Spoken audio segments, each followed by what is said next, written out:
Last week, we told you there's light at the end of the tunnel for the Bulldogs.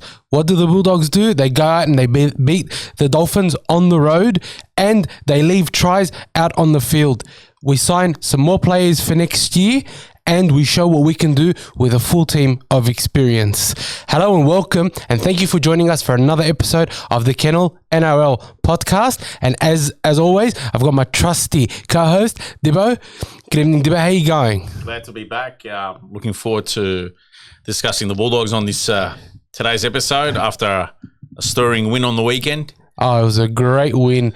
And just as a reminder, please be sure to like and subscribe as we have a lot more content coming out. And just as a note, we've started the new series where we'll be doing interviews with special guests, and they will be standalone episodes, not part of the week-to-week NRL podcast. So have a check. We had a recent one with Keith Galloway. It was a great chat. Have a listen to it. Honestly, it was a really, really good chat. We could have spoken to him for 3 hours. He's such a wonderful person to speak to.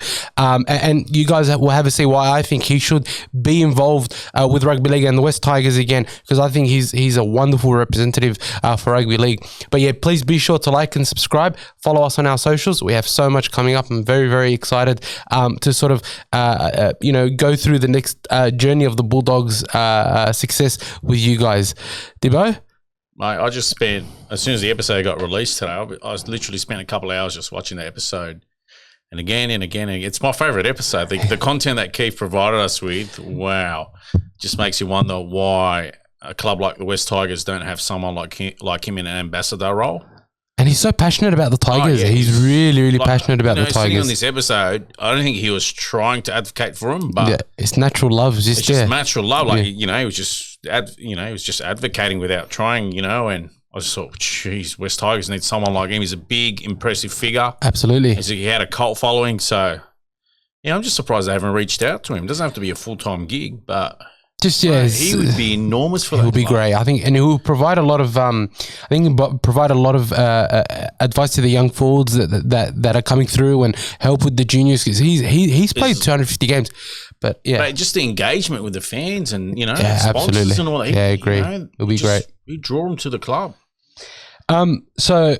I want to dive straight into the Bulldogs, but before we talk about the Bulldogs and Dolphins, which I think was a great win for the Bulldogs, but I want to talk a little bit about this signing that they've come out sort of... Signings or signing? Well, here's the interesting thing. We've only officially announced Blake Taaffe as coming to the Bulldogs for the next 3 years, so 24, 25, 26. What about 7? So they haven't announced it. But what was interesting... I think it's a formality, isn't it? I think it is more of a formality than anything, because in the press conference after the Dolphins game, they asked Cam Ciraldo, they asked him, what about the things about these signings, and essentially he looked around just to confirm whether they had been announced or not before saying anything. Whether the photo of one of the players got leaked in a Bulldogs polo top or something or not. Like no, actually an official announcement had been made. But even when asked about for Siosua Taukei'aho, right, he didn't sort of say no, that's not the case or anything like that. So he almost spoke as though these players had signed. Now, got some experienced heads there. That's good. Look, I'm still a little bit up in the air about some of these signings. Like I sort of see, building up the top 30 with experience is excellent, right? But you look at, like, if we do sign someone like a Jamin Salmon, right? I know what Phil's doing. He's signing up experienced heads. They'll bring them off the bottom of the ladder. They'll bring them up more mid-range. And every few years, chop and change, start keeping on. And then the more better performing the side gets, the more other players from the other club want to play for a side that's not at the bottom, or they'll just slowly inch their way up. It's the process I saw with Penrith. It took them they did achieve it after 3 years. I think they hit the preliminary finals. Because I say, for example, with Jamin Salmon, like, he's won a grand final. He's not signing to come and play New South Wales Cup. He's signing to come and be part of the top 17 every single week, barring injury, of course. But you look at, for example, some of the players we have coming through. We've got, Harrison Edwards, you got Kurt Morin, you've got Carl Olawapu, and some other fringe forwards, the Sam Hughes, Frank Pele, Chris Patolo. So they're all inexperienced, but they'll be a lot better for the experience that they've had this year. So where does Jamin Salmon fit? Is he going to be is he a natural lock, for example? Exactly. Where's his best playing position? Maybe a lock. We don't know, but I can see him as a utility off the bench. He can slot in a few positions. So if you do have that injury that occurs, I think he's more seen in a role similar to what Dylan Walker does for the Warriors. So Walker can probably slip in at fullback, no issues. Centre, no problems. 5'8", halfback, hooker, lock. I see Sam in a very similar role. He's very capable. Whether he's as effective, I mean, Dylan Walker's been playing excellent. So if he can replicate even half that, I mean, I don't think that Jamin Salmon is a bad signing per se. It's just trying to sort of piece that puzzle together, because then you look at Blake Taaffe, who was confirmed today. It's not breaking news or anything, but it was confirmed today that Blake Taaffe has signed on with the Bulldogs to 2026. And then you start to think, okay, so where does Blake Taaffe fit in that the Bulldogs tapestry? Is he going to play fullback? Is he going to be a 14? Is he going to be playing a lot of reserve grade? Because I don't think he's left the Rabbitohs on what I think wouldn't be too much money to play reserve grade. He wants to play first grade. Is he fullback? Is he 14? It's because don't forget, if you look at the Bulldogs backline and who we have still on not off contract for next year, so we've got it's looking like a stronger top 30, much stronger top 30. So you got Bronson Cherry, you've got next year, and then you've got Critter coming. Now you've got Blake Taaffe coming, but then you've got Skelton, Wilson, you've got Kiraz, Fox, you've got you still have Alamoti, for example. So we've got some depth there. And it's just, okay, so where does Blake Taaffe fit? So I'm a little bit on the fence. I'm happy to give him benefit of the doubt, but it's that thought process to understand where do we think they fit. What about cap space? How much do you reckon you guys got left? I mean, I know you're not going to know the exact figure, but do you think they're close to maxing it out? Nowhere near. All right. You reckon they can still get 2 blockbusting forwards? Easily. If not 2024 by 2025? Absolutely. So it looks like what they aim. I don't think is anyone available to come straight away next year?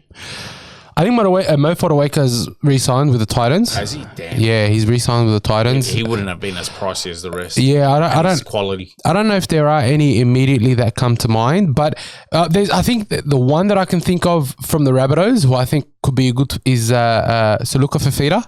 I think he's a good forward. Is he off contract? Yeah, he's off contract for next year. Another one that can strengthen your lineup. He'll be great. He's got a bit of experience. Still quite young. Jordan McLean available? Yeah, Jordan McLean. I mean, to be honest, anyone with experience will go a long way to padding the youngsters with that support and that experience that they need to actually develop into great first graders. Because you can't, and you can see it with all the teams that struggle, and even some of the teams that aren't struggling. It's hard to throw in like a youngster and get them to do so well in a team that's getting belted, right? And do you try to retain Luke Thompson? I know he's had a bad injury, but do you throw your eggs in the basket again? I know he's given you not much return in 3 seasons. Yeah, look, to be honest, Luke Thompson's one of those ones. I think it's quite interesting. If we can re-sign Luke Thompson for about the 450, 500 mark, I think he's that type of forward. If he gets his preseason right and things like that, and just sign him for 1 year, see how he goes. Because if you think about what our forward pack can look like next year, right? You have Thompson, Tavita Pangai Jr., you have Liam Knight, you've got Max King, you've got Kikau, Preston, Jamin Salmon, Raymond Fatala Mariner, Sutton. Do they offer him an option where if he hits a certain threshold, as in terms of games for the year, he activates an extra year in his contract? It could be 1 year with a 1 year option. Yeah, that's not a bad suggestion. But then do you do that and risk not being able to sign like a Haas or a Tino? Oh, look, obviously, if they're available and they're willing to come for you guys for the right money, they've indicated this in the name of your figure, their figure. Yeah, of course, you wouldn't. Yeah, you wouldn't. Think of it. Yeah, 100%. Yeah, so you would definitely go for it right away. It's one of those. It's one of those situations. I'm sure Ciro and Gould are sort of keeping their eye on it, and to be honest, I think a lot of people would probably forget what has happened with him over the last year, only if he comes back, say, against the Knights and helps us get revenge on them. Because when he played for the Bulldogs, when he did play, he was very good. There's no denying he had speed. He made a lot of breaks. He was aggressive. Like he's an angry Englishman. He reminds you a lot of James Graham, just without the consistency. Right, he does have the aggression, and I mean, what do you guys think? What are your thoughts on how our team's looking like for next year? Where does Blake Taff fit in? Where does Jamin Salmon fit in? Is Taukei'aho a good signing for the Bulldogs? Yes, he has experience. He's still quite young. He's only 32 or 33. So Taukei'aho, yeah. I thought he was like 29 or 30. Nah, he's yeah. So you should check that. I did. I checked. It's 33. 32. 32. Yeah. Are you sure? Yeah. I think that's wrong. No, I mean I can double check, but I'm pretty sure. I'm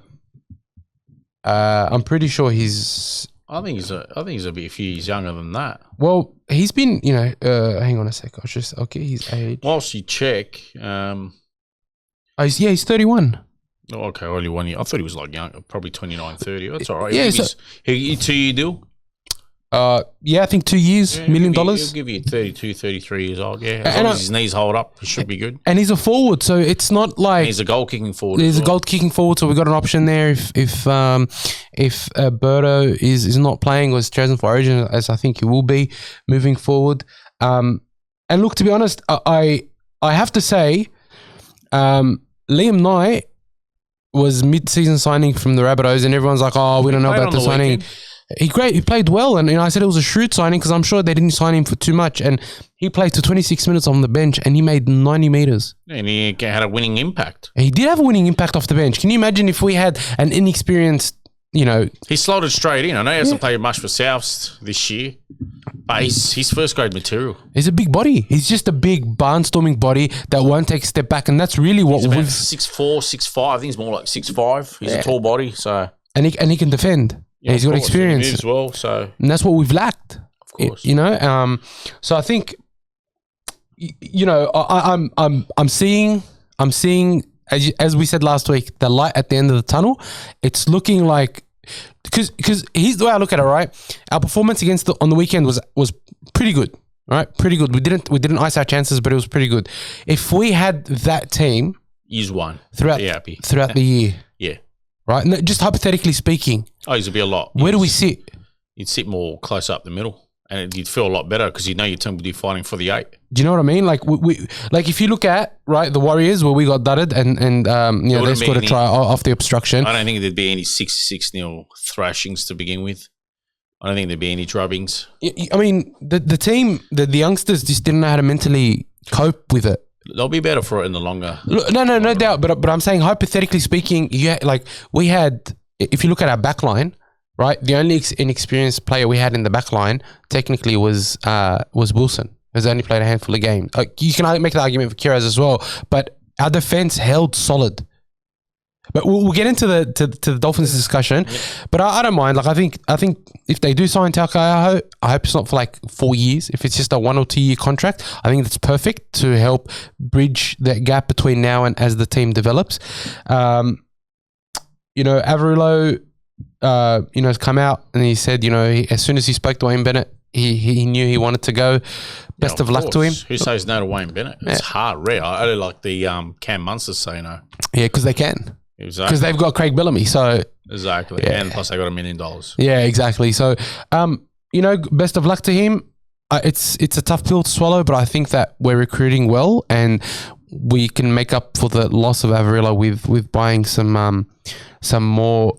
Probably a more well-balanced side. 100%. I don't think he was on big bucks, but anyway. But to re-sign him, we would have had to pay big bucks, and I think when you get, let's say, a Blake Taffy, and Wayne must have offered him good then. In that case. Absolutely, and for him to move to Queensland when he's been a Sydney boy, grown up in the area his whole life, it makes a lot of sense. So best of luck to him. Hopefully one day he can come back to the Doggies because I love him as a player, but. These signings are starting to make that a little bit more digestible, the loss of Averillo. What do you guys think of the signings? Give us your thoughts on who you think is a waste of space and who you think could be good for the Doggies next year. And what do you think of the recruitment drive by Gus and Ciro? And do you think they're making good moves? Let us know. Very interested to hear your thoughts because I'm genuinely up in arms. Well, not up in arms, but I'm still not 100% sure on these signings, but they're looking like they're good. Now, I want to just sort of change direction a bit, and I want to talk about the Bulldogs against the Dolphins on the weekend. Yeah. Oh, well, I've been waiting for this. I'm surprised you contain your excitement. How did you feel when that kick missed? I'll be honest.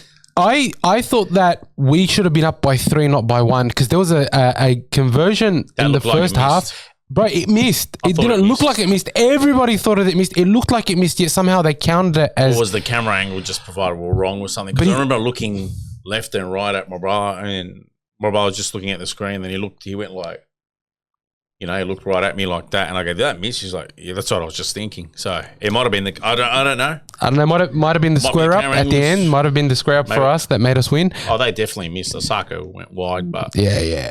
I just thought that. Yeah, I was a bit. Well, then we looked at each other and we thought maybe it's a camera angle, but geez, it looked like it missed from what we saw. Yeah, 100%. Now, I the first thing I want to talk about is our defense. Yep. The Dolphins are not a bad attacking team. They have 3 halves, right? As well as, one of the fastest players in rugby league on their team. They have Milford, Nikorima, Sean O'Sullivan, and then Hammer at the back. Not to mention they have a really experienced forward pack. Now, early on in that game, the Dolphins were pressing forward, right? And the Bulldogs defended.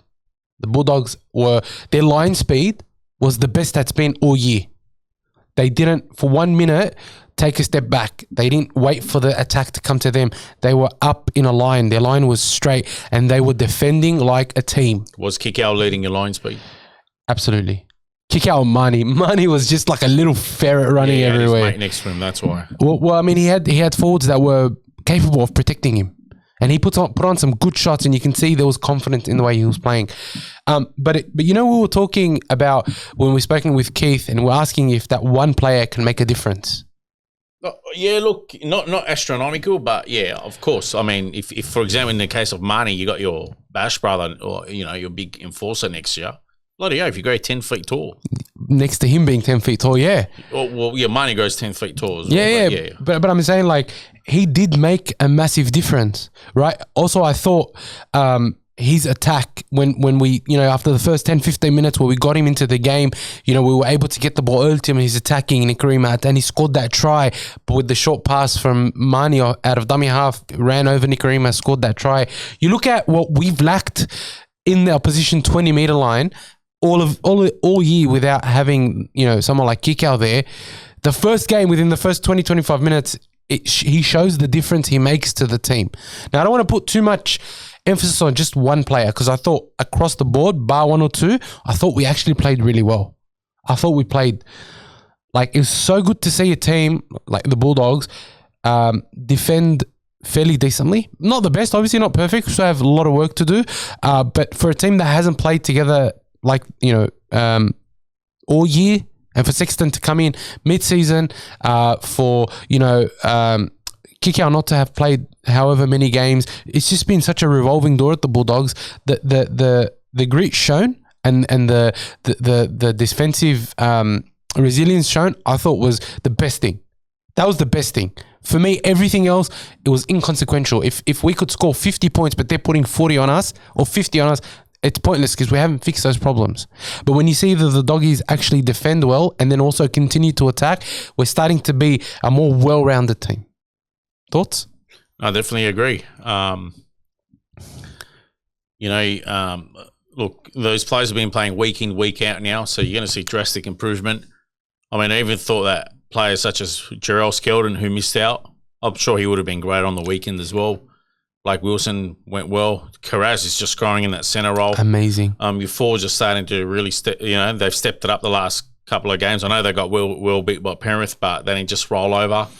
Not today, on the weekend against the Dolphins, it really showed. Look, give it another month. I think it's sad to say this, but in a month's time, I think Canberra will play their best footy, and it's the back end of the year, and they're playing against sides trying to crack the top 8. That's right. Or trying to, so it'll be competitive games. I know it's at the end of the year, everyone thinks it's pointless, but I mean, that's a situation they found themselves in, unfortunately, with extensive injuries. But look at the bright side. I mean, you got about a dozen players that are 16 games richer for it.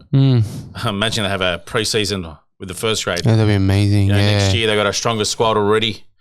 Who knows? They might even have one or two block busting forwards to add to their lineup for next year. So it could be massive for us. And I mean, Thompson came back on the weekend as well. Yeah. They played for New South Wales Cup. So I'm sure you guys will see him as long as he stays injury free. He'll definitely play first grade again this year. Well, I think he'll play next week for New South Wales Cup. Oh no, actually, it's the bye this week. You guys are playing, I believe, in the New South Wales Cup. Yeah. So he's got the bye this week, so he might even play first grade next week. I mean, it'll be amazing to see him come back in Newcastle. I can't see why. I'm sure he can put in a 20-minute stint off the bench. Well, I mean, TPJ's only playing 35 minutes on average, so I'm sure, Luke Thompson can come on and play 25 minutes. Yeah, easy. Or even 30 minutes, 15-minute stints. Yeah, I reckon he'll be dying to get out there as well. He's a very fit forward. He'll be dying to get out. Oh, I reckon he'll be dying to get out.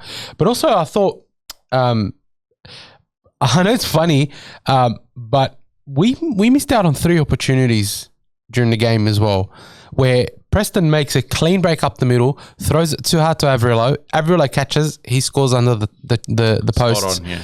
But then also make a break down the side. Wilson makes the break, and instead of passing to Burns, he kicks it.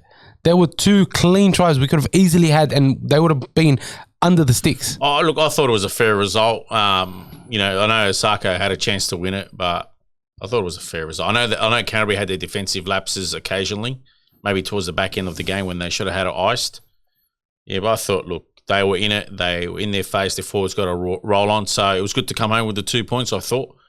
And it's just, you got the bye this week. Would have been nice to have Newcastle this week. Oh, it'd be great. Next week should be very good. The game's at, where's the game at again? Energy Australia, or whatever they call it these days. McDonald Jones Stadium, whatever it is. With Jones McDonald. See, you can't even McDonald Jones Stadium. Whatever it is. I was about to call it Marathon Stadium or Stockland Stadium or whatever it used to be called. So, geez, I'm 30 years behind. You are, mate. You are. Energy Australia. That was like about 15 years ago, wasn't it? Or 20 years ago? McDonald Jones Stadium in Newcastle. Yeah, well, whatever, whatever they call it these days. But, I mean, even Sexton coming back, had 2 try assists, had a couple of line break assists, tackle breaks, on the line a bit, defended, made 26, 27 tackles. Man, what a difference he makes. If you can't see the difference that Sexton makes beside Burton, you got... Look, I can see it now. Look, in a few years, Phil will assess if they can attract better talent. He will do it. It's either ship up or shape out. That's how he is. So I know what he's doing. He's building up the side. If he can find a better player for that position and keep the salary cap balanced, he will do it. But Sexton wouldn't be on too much money, and he's showing... I'm not necessarily just referring to him. I'm referring to the whole squad. I don't know. I just think Sexton is making a massive difference. Honestly, he's definitely made a difference. There's no denials, of course. That pass he threw to Wilson, a lot of people were saying it's forward. That was not forward. And if he continues in the role and the results keep coming, then the role sees for a while. Yeah, I think so. But I thought his defense was really good. His vision's good. He's taking a lot of pressure off Burton. He's taking a lot of pressure off Burton. Brought the energy, yeah. Absolutely brought the energy. And we're seeing that. Right, like against the Panthers, against the Rabbitohs, we saw that. Last week, against the Panthers, you saw like him not being there, right? It was a big difference. How did you think your interchange went? I thought that was the best interchange that Ciraldo has done all year. I thought the interchange was... I want to... Look, TPJ had a great game, but I want to see more minutes from Tavita. What about the other 3? I thought Liam Knight and Harrison Edwards, they were excellent.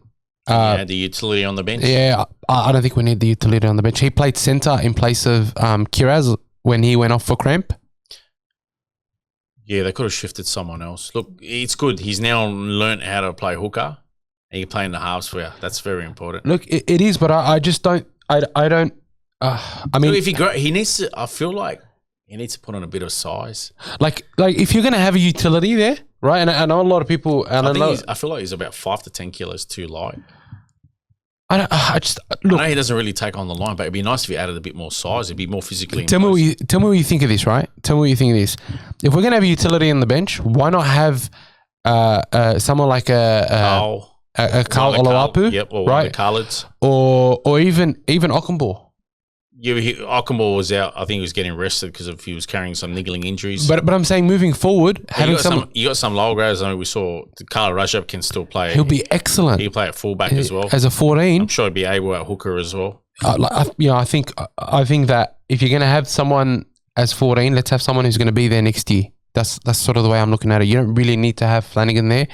You can even have a Morin. Well, you got Jamin Salmon coming, so we'll see. I mean, you can have Morin at 14 as well, right? To do that sort of clean up role. It'll be interesting to see where he tells Serraldo. Well, Serraldo has coached him before. Yeah, that's right. Capacity. Yeah. So it'll be interesting to see where he tells Serraldo he's more comfortable. I got a feeling they've got him to be that utility 14. I think he'll do a great job too, to be honest. They're in demand, those number 14. I think they are. You look at how much... Just because of the HIA. Yeah, these days 100%. Injuries. No, I agree with you. So, again, our forwards played well. I thought the rotation of the bench, again, Harrison Edwards came on, made 120 meters, right? Played 60 minutes. Probably his best to date. He played very well. And then Liam Knight came on, made 90 meters in 26 minutes. You were happy with Tavera? Just wanted more minutes from him? He played very well. I reckon he's better as a lock or an impact player, to be honest. I don't think front row is his best position. Honestly, he got us on the front foot. I find him better as a lock that roves around. He can offload, he can adjust a bit of creativity. Bro, he's such a big barnstorming run. He's very aggressive. If you get 50 minutes out of him in the front row, honestly, that's more than enough. You're getting 35 minutes out of him. If you can get 50 minutes out of him and then have someone like Luke Thompson coming off the bench. Have you seen when he follows the ball? I have. That's why I'll see. But also, the problem is with that, it's like a 50% success rate with him following the ball. He's a liability. He's a liability, right? So that's my problem. Enough. I don't know. I just see him as a rover. But anyway, I mean, if they're happy with him out front row, he's trying to do it with distinction. Preston.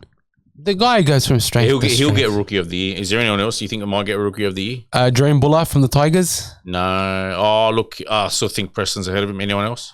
Any of the Queensland sides? I'm just trying to think who else qualifies for Rookie of the Year.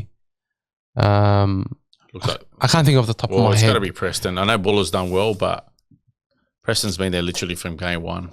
Preston's he's only had one game because he was sick, one game off last against Panther. But you look at that break he made up the middle, it showed that with a stronger team around him, not only is he a defensive freak, but he can run and he can attack. And that break was just unbelievable. He'll play as long as he stays fit. He definitely will play rep footy. He's without a doubt. He's already standing out. So yeah, without a doubt. Yeah, I think him and Kiraz in the not too distant future, I actually see them playing rep footy. Kiraz is. I mean, you look at Kiraz. It reminds me of Josh Mansell. Who's that? Kiraz. Nah, just his hit. Bro, that's the Lebo connection. No, not the Lebo. Fair halak, bro. Just because they're Lebo, they're not similar. No, you got to watch them. A lot of people do the similarities. I disagree. In what sense? I think that Kiraz is not as fast, but he's more. But Mansell wasn't fast either. He was until for the first couple of years. When at the Panthers he was in the first couple of years, but I just feel Kiraz is taller, more rangy. Nah, what I'm referring to, I'm not saying in terms of look at their strong running styles. They will both give you 20 hit ups for about 250 meters. Kiraz is an offload, for example.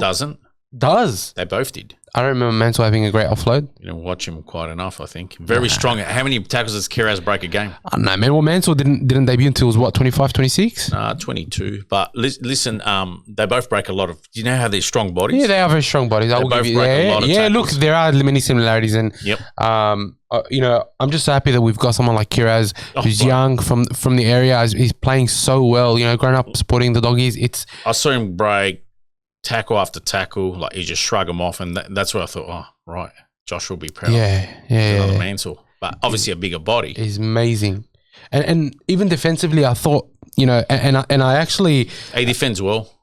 Overall, of the team, his reads are way better than when he first started. Yeah, 100%. And he's very he's really transitioned from the centers.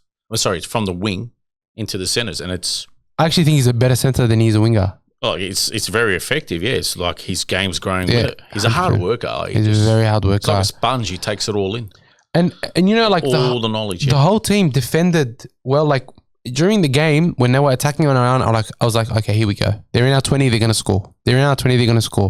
The line was up. They defended, causing errors by the Dolphins, and I was like, hang on a second. Then we get the ball back. We go 80 meters and we score. right? And for me, that's the ultimate difference. Is that you could, if you like, and you know that you hear the players say it, you hear the coaches say it. Defense wins you premierships, right? Because when you can defend and stop the other team from scoring, you give yourself the opportunity to score, and that's what I realized was the difference between the Doggies against the Dolphins and the Doggies against all the other teams that scored 40 on us, 6 weeks prior. And it does give a lot of hope for 2024, especially with the experience coming in, but they're not old. It's not like we're buying 40-year-olds and bringing them in for experience. We've got some young guys coming in, like Blake Taft played fullback in a grand final, and I thought he played very admirably. Salmon's played in the grand final. He's won a grand final with the Panthers last year. Yeah, Liam Knight played in preliminary finals. And he's a big body. He's showing his worth already. So we've got a good core, a lot better core. It's more, there's more depth. And I think that was our problem this year. And that's what I think Gus and Ciro are trying to fix, is that depth that we don't currently have. It bodes very well for us if we can keep a good fit team on the park for next year. Who knows how much we can improve, because really at the moment is only up from here is the way I look at it for the Doggies. Of course. I think I said it a few weeks ago. They hit the bottom of the barrel with those big losses, successive losses. It was only way up. The only way forward was just basically up. It was only up, yeah. And that's about it. A lot to look forward to. Just push them home this next month or so. Drag some wins. Yeah, look, honestly, I actually think the Bulldogs might be a nuisance for some of those teams looking to make the top 8. Like, we've got the Sharks, we've got the Seagulls, we've got the Knights, we've got Titans. I'll definitely like to see them knock over the Sharks. That would be so good. That would be so good. Honestly, but the one game that I want the Doggies to win, I want the Doggies to destroy the Knights. I just want them to come back in and just play like I want. You know what Ciraldo should do for the next 2 weeks is to have that game on replay every single training session, every single gym session, just to drive it into them. This is what we copped. This is what we copped. Go down 66-0. We're going to reverse that result this time. We're going to put 50-60 on them. Well, that'd be amazing, actually, if they did. I mean, I don't know if they could, but I mean, you look at... if they did, that would be sensational. How amazing would that be? It'd be a performance of the year. I mean, it's just, now at this time of year, not only are we playing for pride, but we're playing for momentum. If you go into the off season with momentum, with players, they'll be buzzing for next year. Yeah, and that's what you want to see, right? And I think with our full complement, I think we're only missing now Thompson. Who's off contract, or who's not going to be at your club next year besides Reynolds? And what's the called? Avarello. Is there anyone else? So Burns is not re-signed yet. Alamoti's not re-signed. He was good on the weekend. Burns was excellent. Burns, look, I don't think Burns has played a bad game for the Dogs. It's just he's just too injury prone. Alamoti's not re-signed either. Not yet.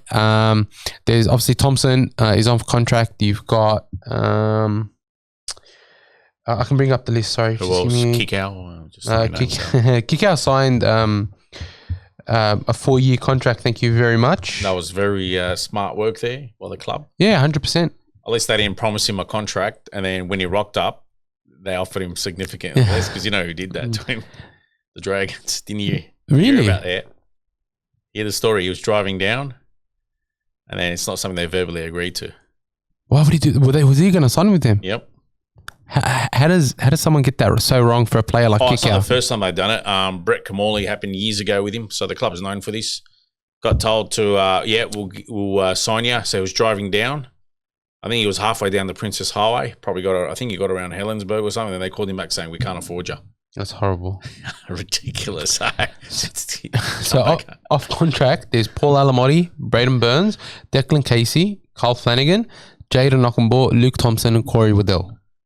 Oh, so he'll probably sign half of them. Or look, I'm sure if you guys can jag some new signings, bring some new energy, freshen up the place, you'll probably only re-sign half those guys. Look, I don't think there's nothing wrong with that. I don't think Corey Waddell gets re-signed. I don't think Carl Flanagan gets re-signed, and I don't think Braden Burns gets re-signed. I still think we'll end up at his dad's club. So your club, yeah, I think he's got a bit of out of value now. He can play hooker thanks to Canterbury. Yeah, 100%. He's actually not. It's a bit surprisingly how decent he was at it. Yeah. So I think he would just be seen as a backup or like utility to some extent. That's about it. I mean, it's helped him. If anything, Canterbury's probably done him a favour by helping him prolong his career by throwing. I think Ciraldo's helped him out by giving him a dual role to further his career elsewhere. I reckon. I mean, look, from a perspective, if he's happy to stay there and they can give him some decent dough and he's happy to stay, I'll be happy for him if he stays at Canterbury. I don't think he will. If he finds a role elsewhere, happy for him either way. Well, if you look at who the Bulldogs have been signing, they've got a lot of utility roles. There's no place for him, in my opinion. Yeah. I know that sounds horrible. I honestly, it's not even it's not attacking him at all. I think he was end up at his dad's club. I'll be surprised if he doesn't. I think he shouldn't be lost to the NRL. No. I hope not. I still think he can have a lot to offer. But yeah, look, I don't know if we're even going to re-sign Paul Alamotti, because if you re-sign him, realistically speaking, where does he fit next year? Who you got for the centres? I know you got Taffy now and Crichton. Crichton, Kiraz. And you probably Burns if you get him. Alamotti, you know. You just said Alamotti and Burns. Burns. I'm saying, you know, who do you get rid of? Who do you keep? Do you keep Burns or do you keep Alamotti? I reckon Burns is more effective in the centres than on the wing. I agree with you. I thought he had a great game on the weekend. I thought, you know, even against the Dragons, he literally almost saved the try on one leg. He outpaced Lomax on one leg. Yeah. And as somebody who was trying to have it, like, I don't know if he was trying to have an argument with me. Oh, yeah, like Flanagan wants to use Lomax at fullback. And I was like, man, the guy's slow max. Yeah, I was talking to you about it. He's got no pace. Oh, yeah, but Latrell's got no pace. I'm like, Latrell's a lot faster than Lomax, even with the extra. Latrell's surprisingly fast for a big man. If he's back to his slim self again, he's probably up there and a lot quicker. He's still quick for a big man. He's quicker than Lomax. I think his size is what makes him such an impactful player. I don't want to see him. He's quicker than Lomax. Yeah. And Lomax is no Latrell, so I don't know why. But I did think Lomax had his best game of the season for you guys when he was at fullback. Yeah, but I don't think it's a week in, week out proposition. Yeah, that's the problem. Like, I actually think Terrell Sloan with some good coaching. Great. He's fantastic. He's putting on more size anyway. Man, I don't understand why the Dragons keep. It's just media speculation. But they keep shitting. They just like. I hope like. No, I like Sloan at fullback. I think he's adding more size. He'll be even more effective in defence next year. Yeah, honestly, I'm with you, and I think he's still very young. People expect a lot out of young players when really, if you don't have the right coaching, you don't have the right team around you, you can only produce so much. Yeah, and I'm just sad to see. I think Sullivan's going to end up at West Tigers. I think he's going to end up. Yeah. I mean that makes. Look, I hope they do well for his sake. It's been like a graveyard for a lot of players. Do you think Ben Hunt stays? I think it's confirmed now that he's going to stay even for the rest of his contract. Yeah, for 2 seasons. Yeah, it's confirmed. Really? Yeah, that's a big. Out. Flanagan came out on the weekend. Was it this weekend or last? Yeah, it's confirmed. He's staying. It's a big backflip from Ben Hunt. Yeah, I think he wanted to see a commitment. Oh, I don't know. He wants to see some signings. So. Maybe the plan wasn't communicated. I was happy for him. You know, I was actually. I know I backed that club.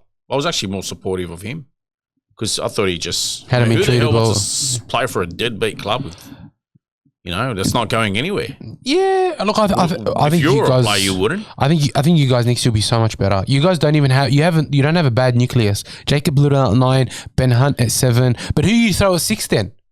Amon's been all right lately, last few weeks. You think Amon's better than Sullivan? Ryan Carr threw him into the reserves. I think he's on big coin, Sullivan. That's probably Flano wanted to free up that money. Maybe. I know what Flano's got in his head. He's going after some big middle forwards. Which is what you need. To be fair, which is what you need. I think that's what it is. He doesn't care who his halfback is. I think he didn't even care. Honestly, I know somehow he's managed to retain Ben Hunt, but I wouldn't have minded seeing that money freed up from Ben Hunt to sign some powerhouse forwards, but... Bro, if you sign 2 good forwards, they don't have to be massive. They just have to be decent forwards. I was happy for Fido Waker to come because he's nowhere near as expensive. If you guys can get a McLean to help Blake Laurie out and get rid of the dead weight in the Bellin. Oh, right? Do you mean not help out Laurie, replace Laurie? Bro. Rephrase. I don't know why you hate Laurie. I reckon Laurie is not a bad forward. Him. There's no hate there. No, I know. I mean, you dislike him as a player for your team. I don't dislike him either. I just think that there's better options to have him as a starter. I'm happy for him to come off the bench. Fair, you never know. Because I remember about 4 or 5 years ago when they made the finals, he was a replacement forward and he'd offer you a great 10, 15-minute stint. You know, for impact. I think that's his best position. Bro, on the weekend, I actually thought he played very well for you guys. Look, he goes hard, but he just can't seem to match it. He's just a one-out forward. That's all he is. That's his problem. He's not matching it with he can't match it with the best. The no, best. I don't think he can. You know, like, I remember Flagler was leveling him out. I was feeling those hits. You know, and he still kept going hard. He still goes hard. Don't get me wrong. He's great, yeah. I think he's good. I just think he's not our starter. His bench row is great for him. And he still give you 30, 40 minutes every game. It's a lot of time for a front row. Anyway, moving on. Go the doggies. Just someone break it up. What's happening in canine land? Canine land. Yeah, the kennel. Bulldog land. What's been going on there? Yeah, I mean, everyone's very happy about the win. The kennel. The Kennel.net.au. Canterbury Leagues Club's buzzing. Everyone's buzzing. And look, to be honest, Burwood Road, Belmore's going off. I think we have every reason to be happy after that win.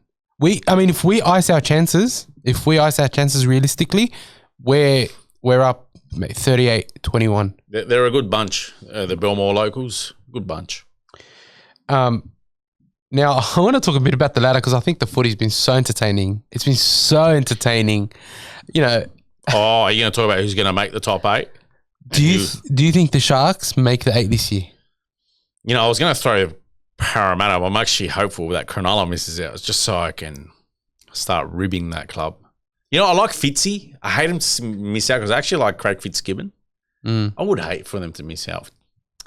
Yeah, I like Fitzy, man. I would hate for that. I hate the Sharks because ScoMo's their number one fan. You know, even though I back Canberra for 8th, screw you, Ricky. I think Canberra will still hold on. They're starting to slide. Do you reckon the Raiders?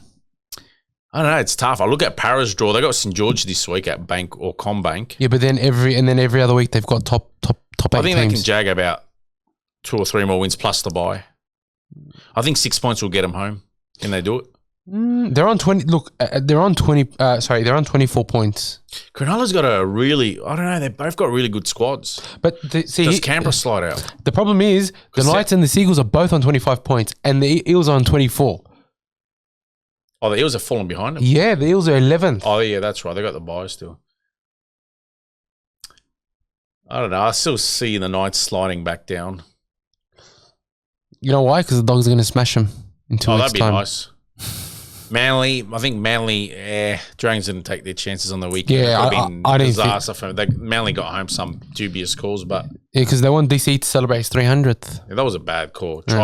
He's got it down. He's over the line, but it's a no try. We'll be supporting the on-field decision. We didn't have enough angles to disprove it. Get out of here, but man. The ball was down. So what's going on? Yeah, I don't know. It's ridiculous. And then they just didn't even bother bringing it up. You know. Protected the bunker, I guess. This is what turns off fans. Yeah, I'm with you. I'm with you 100%. Will the person in the bunker be there next game? Probably. Oh, they probably won't. They'll probably just keep it quiet, but hush, I won't put them in there. Maybe. I'll put them on the sideline. Was that a hip drop, by the way, for you, the Bellans? But I can see why they sent him off. They gave him 10. I'm still... A lot of the ones that look like hip drops are not hip drops, but if you look at how many... hip drops are happening in every game this. Some are blatant, yeah. Yeah. I don't know if that was a blatant, but it was a hip drop. You know what? Now thinking about it, I can see why they've outlawed it.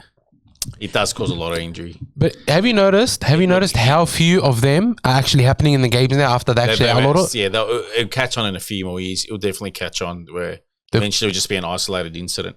Yeah. But the hip drop growing up, I remember us smaller kids used to employ it on the bigger kids. Yeah, that's the only way you bring them down. Our weight onto their legs, and more often than not, it caused ankle injuries in that. Yeah. Well, do you remember Taniela Tawaki from the Tigers? Yeah, Keith spoke about him on that's the last right. episode. What was at the end of his career? It was a hip drop. Oh, that's what did him. Yeah, it was a hip drop, and his ankle never recovered. Yeah, that was bad. That was horrible. He was an explosive. Barely walk on it. Yeah, I know. That was ridiculous. Just quickly in injury news, Wally Lewis, the Kings, come out and said he's got sort of probable CTE and he's struggling with it, and that's really sad. You know, I don't like Wally Lewis as a player, as a Queenslander, but this is real life, and it's sad to see. And it's sort of that's sad because for someone of my age, growing up, he used to be on Agro's Cartoon Connection in the morning. Yeah. For some reason, I loved Gold Coast Seagulls. Like, you know, and they were the crappiest team going around. But I loved Wally. I did like seeing him get bashed at State of Origin time because he had a bald head. Wally was king. Yeah, look, Wally was king. I loved him. And I think it really highlights what the RLPA is trying to do at the moment by trying to get player rights, trying to make sure that they have the right insurances and the health cares and you know, their bodies and lives are looked after footy. And, you know, the NRL pretends like it cares about player welfare, but they're trying to shaft the players from all these things that will help improve their lives after footy. And you can only see the importance of it when you have a look at someone like Wally Lewis or Tania Letuaki or Simon Dwyer. There are so many players out there that I know probably don't speak up because they probably can't do anything, and they don't have the protections, and that's why you support the RLPA, because without the players, right, we have nothing. Wally, as fans. Yeah, just sad. I mean, Wally's one of the great characters of the game. Newsreader. He's always supported the players. I've never really heard him come out. I've never actually ever heard him come out and say anything negative about any player. Nah. He's just always something. A player's come out of left field, done something out of left field. I mean, Wally's tried to make excuses for him, like maybe they've been going for a lot. He's always been supportive. Even against New South Welshmen, he never came out and bagged down. When they played well, he's always tried to have a balanced outlook. He's well liked, it's a shame. Look, he was just that awesome. That's why back in his playing days, that's why the New South Welshmen hated him. But he's a big part of why Origin is what it is today. Oh, he's the focal part. Yeah. He's number one. Him, Turvey Mortimer. Wally's the greatest State of Origin player of all time. He helped build that rivalry. He's probably the focal point. He is. Yeah, look, and I'm with you. And it's sad to see. Couple of questions, 30-second responses. Yeah, go on. Panthers are first. Can anyone challenge them, or are they going for the 3-peat? I'll be thinking about it a lot more and more. I've got them. I think at the start of the year I said I got them for 3-peat. And the only challenges I see coming from them is Souths, Cowboys, and somehow Melbourne if they shock anyone. But that's the only two sides. Oh, and Brisbane, sorry. If Brisbane on their day and Panthers put in a shocker, that's the only way. They're the only three. So I scrap Melbourne, it's the other three. What about Warriors? Oh, no. Warriors, look, if Warriors defend great, they can. That's it. It's got to come down to their defense because they always have the attack. How many teams can the Bulldogs annoy on their path to the finals? Every single one of them. Every single one. I reckon if they get all their keep all their players fit, Tomo comes back and puts in a great shift, they can knock over every single one of them. They will annoy every one of them. So you think they can beat Manly, Knights, Titans, and who's the other? Those sides are all only a few wins ahead of them. Yeah, that's true. And Canterbury lost a few games this year. Yeah, only a few games ahead of them. I know he's a minus 200 and something in the for and against. But they're only a few games ahead. You got some of your players back. Every single one of them, you will annoy him, whether it's on the scoreboard or on injury count. You will definitely dent a lot of them, if not all of them. Where do you think the Bulldogs will end up next year? I've got to see a few more of these signings. If Philgood can really Philgood somehow gets tenure at the club next year, throw him in the 8. I know Payne Haas is contracted to Brisbane next year unless he gets an early release. But look, if Canterbury, they've done a few signings. At this stage, I'm going to say 11th. Sorry, but from what I've seen, and I'm still projecting they might get 2 more decent forwards. I'm going to say 11th at this stage. Sorry, but we're still a year away. You can't. It's a bit unfair. Who gets the spoon in 2024? Have the Tigers recruited anyone? Only the Latu brothers. Not like they're going to make any significant difference straight away. I'll probably have to go Tigers again at this stage. Sorry. Where do you think the Dragons get to next year? I know he's still got a lot to recruit, but I mean, at current, from what he's got, 15th. Really? Because middle forwards are missing. Who has he recruited for middle forwards besides Hamo Sele? If you get me Luke Thompson and maybe another big bopper in the middle or 2 more. After Luke Thompson, I still reckon he needs another 2 big boppers for the middle. He does. Because there's always a risk of injury in HIA. Sorry. Who's been your biggest surprise packet this year? Warriors. Definitely, without a doubt. Their forwards have got a roll on. And their backs are playing that razzle-dazzle and one basketball, style. They're just throwing the ball around like the Warriors of old. Remember the Warriors of old? Yeah, Ali but even that 2011 side with Manu Vatavai and all that. Yes. Phenomenal. And fresh Sean Johnson debut. It's like that again. Yeah, agreed. Manu Vatavai. Bloody hell. I thought he was going to break the try scoring record. All right. Excellent. And with that, we've sort of come towards the end of the podcast. If you've made it to the deep end, thank you. And we really appreciate your support. Share the podcast, like, subscribe, talk to us about your friend. Talk to your friends about us. Be sure to share our video. Dibbo, thank you once again for joining on the podcast. It's always a blast. Any last comments, any last words? No, look, just that camera right there in last words. I mean, look, guys, just enjoy the bye this week. I know it sucks you don't get to see your team play. But you know what? Maybe next week drive up the M1. It's 2 weeks off footy. Drive up the M1, give your team a follow on one of those Newcastle locals, and that's about it. All right, excellent. Do you want to take us out, Dibbo? No. All right, guys, thank you so much for joining us. We hope, if the Doggies aren't playing, get out there, watch the New South Wales Cup game. If you support another team, we hope your team does well. Unless you're the Parramatta Eels, we hope you lose. Thank you so much for watching and have a great weekend. Go Para. Go the Doggies.